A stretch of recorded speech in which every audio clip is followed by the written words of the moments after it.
یہ سب آواز اور روشنی کا کھیل ہے۔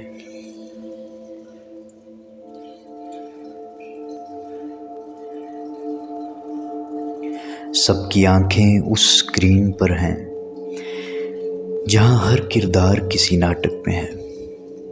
لطیف کھیلوں سے اور سازندوں سے، کرداروں سے، تاریخ سے اور رنگوں سے مداحوں کو بہلایا جا رہا ہے۔ لوگ دل کی خلا کو بھرتے بھرتے تھک چکے ہیں۔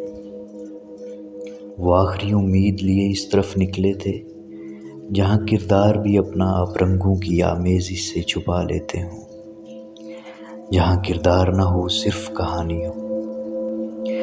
مگر مسخروں کے پاس بھی اب کرتب ختم ہو چکے ہیں۔ رنگوں کے پیچھے ان کے خاموش قہقہے لطیف سامعین کی لطف اندوزی کے لیے کافی نہیں۔ جنت، سورگ، جہنم اور سینمے، ہر ٹکٹ خریدنے والے اب یہ جانتے ہیں کہ یہ مسخرے کپڑے کو کبوتر اور لاٹھیوں کو سانپ کیسے بناتے ہیں، لہٰذا ان کا مزہ کرکرا ہو چکا ہے۔ وہ اس جادوگر سے زیادہ سہمت ہیں جو مزید صفائی سے ان کی آنکھوں میں دھول جھونک سکے۔ لوگ کپڑے کا کبوتر اور کاغذ کا پھول اصل ہی دیکھنا چاہتے ہیں، مگر جو ہر فنکار کے ہاتھ کی صفائی دیکھ چکے ہیں، ان کے کیسے، کیوں اور کیوں کر، ان سب پہ خاموشی حاوی ہو چکی۔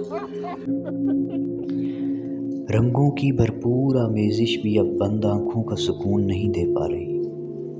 روشنی اور آواز کا کھیل اب اندھیرے اور خاموشی کا سفر بن گیا ہے۔ خالی پن بھوک سے زیادہ اہم مسئلہ ہے۔